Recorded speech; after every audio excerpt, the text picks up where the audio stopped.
Welcome back to crime investigation. தமிழ்நாட்டில் தூத்துக்குடி மாவட்டத்தில் ஒரு சின்ன கிராமத்தில் அழகான குடும்பம் வாழ்ந்துட்டு வருது.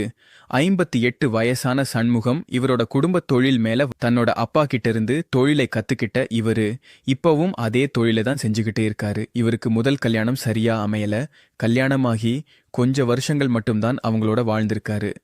முதல் மனைவி கூட இவருக்கு 2 பசங்க ஒரு பொண்ணு பிறக்கிறாங்க. பிள்ளைங்க பிறந்ததுக்கு அப்புறம் எல்லாம் சரியாகிரும் அப்படின்னு நினைச்ச சண்முகம் முதல் மனைவியோட கொஞ்சம் அட்ஜஸ்ட் பண்ணி தான் வாழ்ந்துட்டு இருக்காரு. அவங்க இவரோட தொழிலையும் அதுல வரக்கூடிய வருமானத்தையும் வச்சு என்னால இனிமே இவரோட எல்லாம் குடும்பம் நடத்த முடியாது அப்படின்னு சொல்லி பிள்ளைகளையும் இவர்கிட்டயே விட்டுட்டு அவரை விட்டு பிரிஞ்சு போயிடுறாங்க. முதல் மனைவி பிரிஞ்சு போனதுக்கு அப்புறமா பிள்ளைங்க 3 பேத்தையும் ரொம்ப ரொம்ப சின்னவங்களா இருக்காங்க. ஸோ இவங்களை வளர்க்கறதுக்கு கண்டிப்பா இன்னொரு துணை வேணும் அப்படின்னு நினைச்ச சண்முகம் 2வதா மாரியம்மாள் அப்படிங்கிறவங்களை கல்யாணம் பண்ணிக்கிறார். மாரியம்மா சண்முகம் கூட சந்தோஷமா தன்னோட வாழ்க்கைய ஆரம்பிக்கிறாங்க. முதல் தரத்து பிள்ளைகளையும் அவங்க தன்னோட குழந்தைகளை நினைச்சு வளர்க்க ஆரம்பிக்கிறாங்க. இப்படியே அவங்க வாழ்க்கை சந்தோஷமா போகும்போது மாரியம்மாளுக்கும் குழந்தைங்க பிறக்கிறாங்க. சண்முகத்துக்கு 2வது கல்யாணத்துல ஒரு பையன் ஒரு பொண்ணும் பிறக்கிறாங்க. மொத்தமா 3 பையன் 2 பொண்ணுன்னு 5 குழந்தைகளையும் ஒரே மாதிரி சண்முகம் மாரியம்மா தம்பதி வளர்க்க ஆரம்பிக்கிறாங்க. பிள்ளைகளுக்கு கல்யாண வயசு வந்ததுக்கு அப்புறமா எல்லாருக்குமே நல்லபடியா சீர் செஞ்சு நல்ல இடத்துல வரன் பார்த்து அவங்களுக்கான எல்லா விஷயத்தையும் செஞ்சு கல்யாணம் பண்ணி வச்சு எல்லாரையும் செட்டில் பண்ணிட்டாங்க. அவங்களோட கடைசி மகன் மட்டும்தான் இன்னும் கல்யாணம் ஆகாம வெளியூர்ல வேலை செஞ்சுக்கிட்டு இருக்காரு. மற்ற பிள்ளைகள் எல்லாம் கல்யாணம் பண்ணி பக்கத்து ஊர்களில் வந்து அவங்களோட ஃபேமிலியோட இருக்காங்க. சண்முகமும் மாரியம்மாளும் மட்டும்தான் அவங்க கிராமத்துல அவங்களோட வீட்டுல தனியா வாழ்ந்துகிட்டு வர்றாங்க. சண்முகத்தோட கடைசி பையன் கல்யாணம் பண்ணல அப்படின்னாலும் அவரு வெளியூர்ல வேலை செய்யறதுனால எப்பயாவது லீவ் கிடைக்கும் போது மட்டும்தான் வீட்டுக்கு வந்து அம்மாவையும் அப்பாவையும் பார்த்துட்டு போவாரு.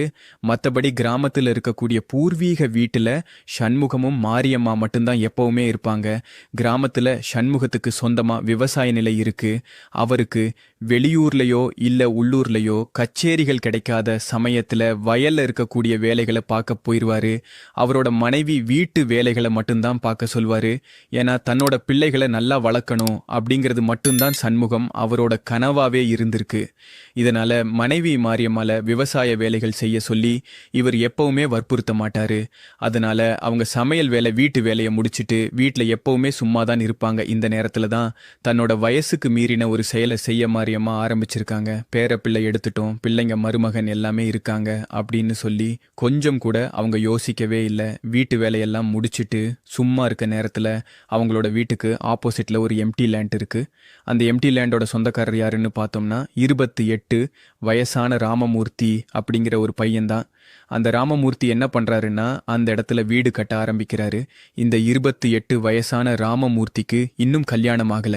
இவனோட அம்மாவும் அப்பாவும் ஒரு ஆக்சிடென்ட்ல இறந்துட்டதுனால இவன் தனியா தான் வாழ்ந்துட்டு வந்துட்டு இருக்கான். சொந்தமா வீடு கட்டிட்டு தான் கல்யாணம் பண்ணணும் அப்படிங்கிறதுனால இந்த வீட்டை கட்டுற வேலைகளை ஆரம்பிக்கிறான். இந்த சமயத்துல வீட்டுல சும்மா இருக்கக்கூடிய மாரியம்மா அவங்களோட வீட்டு வாசல்ல இருக்கக்கூடிய திண்ணையில உட்கார்ந்துகிட்டு ஆப்போசிட்ல நடக்கக்கூடிய வேலைகளை பார்த்துட்டு இருப்பாங்க.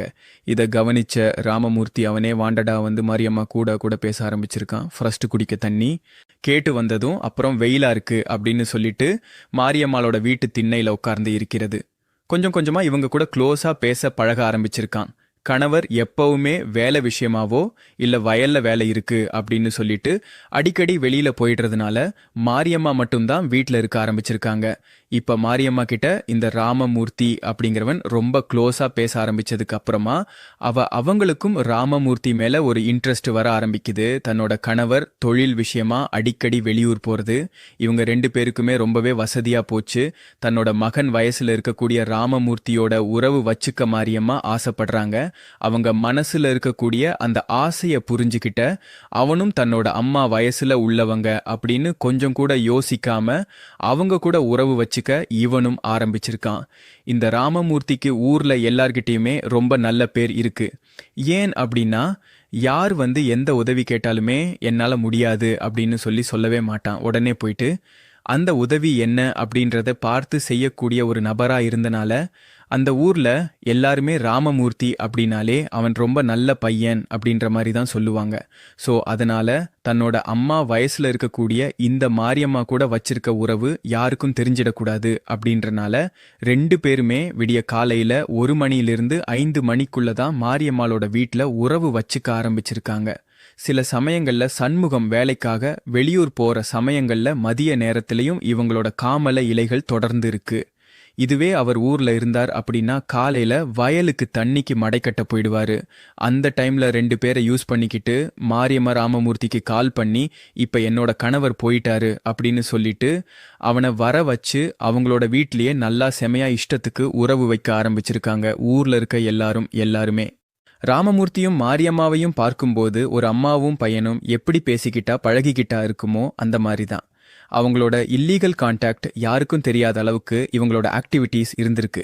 இப்படியே இவங்களோட ரிலேஷன்ஷிப் போயிட்டு இருக்கப்ப ஒரு நாள் சண்முகத்தோட அந்த ஊர்ல நெருங்கி பழகக்கூடிய ஒரு சில பேர் வந்து அவங்கிட்ட ஒரு முக்கியமான விஷயத்த சொல்றாங்க. சண்முகம், நீ வீட்ல இல்லாதப்ப உங்க வீட்டுக்கு எதிர்த்தாப்புல வீடு கட்டுற அந்த ராமமூர்த்தி அடிக்கடி உன்னோட வீட்டுக்கு வந்து போறதும் அவனுக்கும் உன்னோட பொண்டாட்டிக்கும் தப்பான பழக்கம் இருக்குமோன்னு எங்களுக்கு சந்தேகமா இருக்கு அப்படின்னு சொல்லியிருக்காங்க. ஸோ இது 1 நாள் 2 நாள் நடந்திருந்தா யாருக்கும் இந்த சந்தேகம் வரப்போறதில்லை.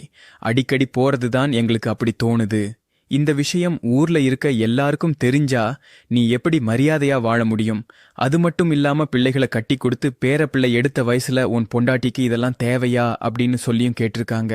இதை எல்லாத்தையுமே கேட்ட சண்முகத்துக்கு ரொம்பவே கோபம் வந்து நேரா வீட்டுக்கு வந்து அவரோட வைஃப் கிட்ட எதுக்காக எதிர்த்த வீட்டுல வீடு கட்டுற அந்த ராமமூர்த்தி அடிக்கடி நம்ம வீட்டுக்கு வர்றான், இங்க அவனுக்கு என்ன வேலை இருக்கு? நாய் இருக்கும்போது ஒருத்தங்க வீட்டுக்கு வர்றது பரவாயில்ல, யாரும் அதை தப்பா நினைக்க மாட்டாங்க. நாய் இல்லாத சமயங்கள்ல அவன் வரும்போது ஊர்ல இருக்கிறவங்க பார்க்கும்போது அது தப்பா தானே தெரியும். இது நல்லாவா இருக்கு அப்படின்னு சொல்லி அவங்களோட வைஃப் கிட்ட அவர் கேட்குறாரு. இது எல்லாத்தையும் கேட்ட மாரியம்மா என்ன சொல்றாங்கன்னா, அந்த பையன் சும்மா எல்லாம் ஒன்றும் நம்ம வீட்டுக்கு வரல. சில நேரம் தண்ணி இல்லை அப்படின்னா தண்ணி கேட்க வருவான், இல்லை வேற ஏதாவது பொருள் எதுவும் தேவைப்பட்டுச்சுன்னா கூட ஒரு அவசரத்துக்கு கேட்பான்.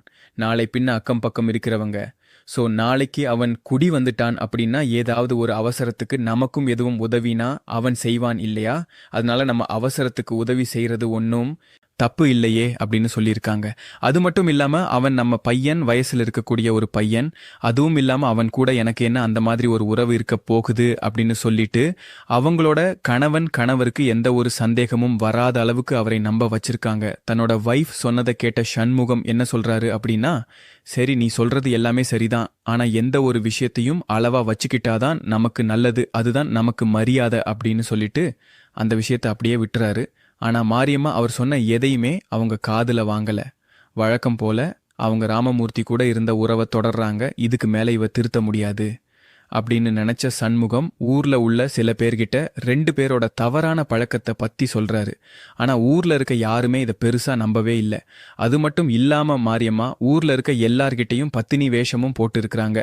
என்ன சொல்றாங்க அப்படின்னா, என்னோட வயசு என்ன, அந்த பையனோட வயசு என்ன, இப்படி என் மேல அபாண்டமா பலி சொல்றாரு அப்படின்னு சொல்லி எல்லார்கிட்டையும் தன்னை ஒரு நல்லவள் மாதிரி இவங்க வேஷம் போட்டு காட்டியிருக்காங்க. மாரியம்மா ஊர்ல உள்ளவங்க கிட்ட சொன்னதை வச்சு அவங்க என்ன சண்முகத்துக்கிட்ட சொல்லியிருக்காங்க அப்படின்னா, அப்படியெல்லாம் 2 பேத்துக்கும் எதுவும் இருக்காது, நீ அதை பெருசா எடுத்துக்காத அப்படின்னு சொல்லி சண்முகத்தை சமாதானம் சொல்லி அனுப்பியிருக்காங்க. அவருக்கு கோபம்தான் அதிகமா வருது. காரணம், நம்ம சொல்ற விஷயத்தை யாருமே நம்ப மாட்டேங்கிறாங்க.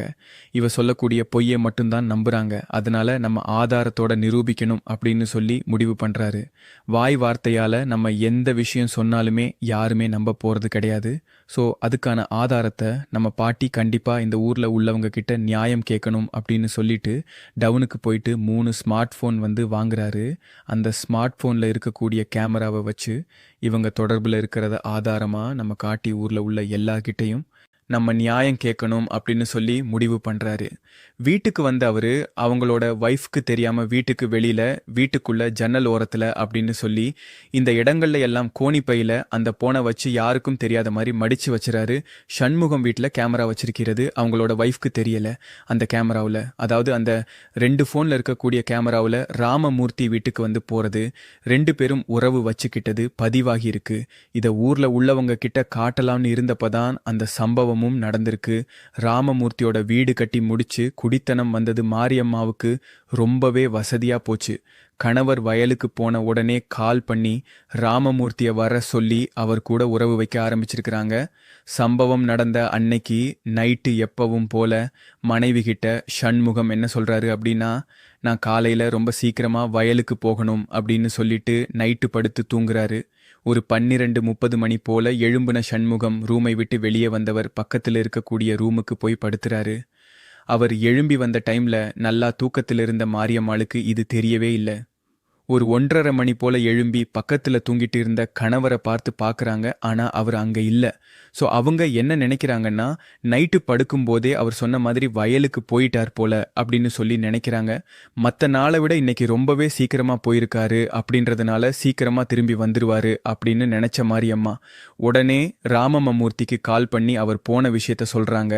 அவரும் எப்பவும் போல வர்ற மாதிரியே வீட்டுக்குள்ள வந்து மாரியம்மாவோட ரூமுக்கு போய் 2 பேரும் உறவு வைக்க ஆரம்பிக்கிறாங்க.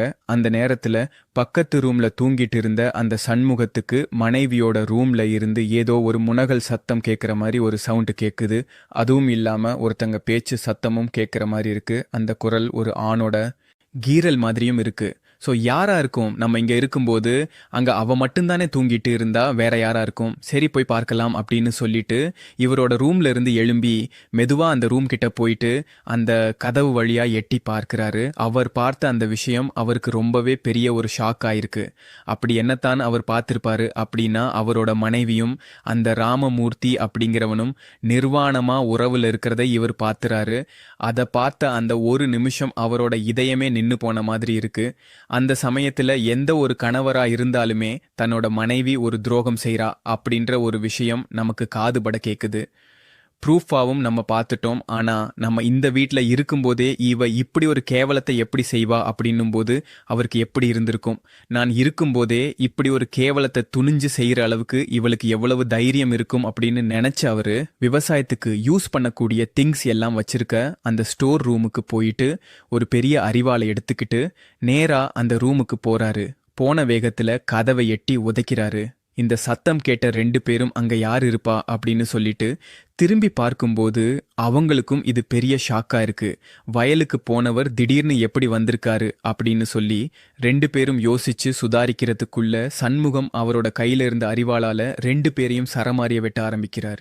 தன்னோட கோபம் எல்லாம் தீர்ற வரைக்கும் அவர் அந்த தாக்குதலை விடவே இல்லை. ஸோ இந்த எதிர்பார்க்காத தாக்குதல்ல 2 பேருமே அந்த சம்பவ இடத்துலயே இறந்து போயிடுறாங்க. கோபத்துல 2 பேரையும் வெட்டுன அவருக்கு கொஞ்ச நேரத்துல நிதானத்துக்கு வராரு. அதுக்கப்புறமா என்ன பண்றாருன்னா, நேரா அந்த வெட்டுறதுக்கு பயன்படுத்தின அரிவாளோட பக்கத்துல இருக்கக்கூடிய போலீஸ் ஸ்டேஷனுக்கு போறாரு. அங்க போயிட்டு தன்னோட மனைவி தனக்கு செஞ்ச துரோகங்களையும் பக்கத்து வீட்டு பையன் கூட அவங்க வச்சிருந்த உறவையும் அவங்க சொல்றாரு. இன்னைக்கு காலையில 2 பேரையும் ஒன்னா அந்த ரூம்ல பார்க்கும்போது எனக்கு ரொம்பவே கோபம் வந்துருச்சு. ஸோ அதனால நான் அவங்க 2 பேர்த்தையும் கொலை பண்ணிட்டேன் அப்படின்னு சொல்லிட்டு போலீஸ்ல சரண்டர் ஆயிடுறாரு. போலீஸ் கிட்ட கொடுத்த ஸ்டேட்மெண்ட்ல அவர் சொன்ன முக்கியமான விஷயம் என்னன்னா, நாளைக்கு ஊர்ல உள்ளவங்க எல்லார்கிட்டயுமே நான் வீடியோ எடுத்த அந்த ஆதாரத்தை வச்சு சொல்லலாம் அப்படின்னு சொல்லி தான் இருந்தேன். ஆனா இன்னைக்கு நைட்டே அவங்க 2 பேரும் வசமா சிக்கிட்டாங்க. என்னால தாங்கிக்கவே முடியல. அதனால ஆத்திரத்துல தான் இப்படி பண்ணிட்டேன் அப்படின்னு சொல்லியிருக்காரு. அதுக்கப்புறமா கிரைம் ஸ்பாட்டுக்கு போன போலீஸ் அங்கே இருக்கும். அங்கே இருந்த 2 பாடியையும் மீட்டு GH அனுப்பிட்டு இவர் மேல கொலை வழக்கு பதிவு செஞ்சு இவரை சிறையில் அடைக்கிறாங்க. இன்னும் அந்த கேஸ் கோர்ட்ல நடந்துகிட்டு தான் இருக்கு. உணர்ச்சிகள் இந்த வயசுல தான் இருக்கணும் அப்படின்னு சொல்லி எந்த கட்டுப்பாடுமே இல்லை. ஏன்னா 40 வயசு 50 வயசு எல்லாம் உணர்ச்சிகள் வரக்கூடாது, இந்த வயசுல அதெல்லாம் இருக்கக்கூடாது என்ற கட்டுப்பாடுமே கிடையாது. ஆனா அந்த உணர்ச்சியை யார்கிட்ட வெளிப்படுத்தணும் அப்படிங்கிற ஒரு வரைமுறை வந்து இருக்கு. நம்மள ஒருத்தங்க தப்பான கண்ணோட்டத்துல பார்க்கறாங்க அப்படின்னா அதே மாதிரி நம்மளும் அவங்கள பார்க்கணும் அப்படின்னு சொல்லி எந்த அவசியமுமே கிடையாது. காமம் அப்படிங்கிற சுகத்தை மட்டும் பார்த்து தவறு செய்யக்கூடிய பெரும்பாலான பேர் ஒன்று கொலையாளியா மாறுறாங்க, இல்லனா கொலை செய்யப்படுறாங்க. இதுதான் இந்த வரம்பு மீறின உறவுகள்ல நடக்கக்கூடிய முடிவா இருக்கு. இந்த சம்பவத்திலையும் அதுதான் நடந்திருக்கு. இந்த கேஸ் பத்தி நீங்க என்ன நினைக்கிறீங்க அப்படின்றத கீழே இருக்கக்கூடிய கமெண்ட் செக்ஷன்ல ஷேர் பண்ணுங்க. இது போன்ற நிறைய வீடியோ வேணும்னா என்னோட சேனல் மறக்காம சப்ஸ்கிரைப் பண்ணி பெல் பட்டனை ஆன் செய்து கொள்ளுங்கள். தேங்க்யூ.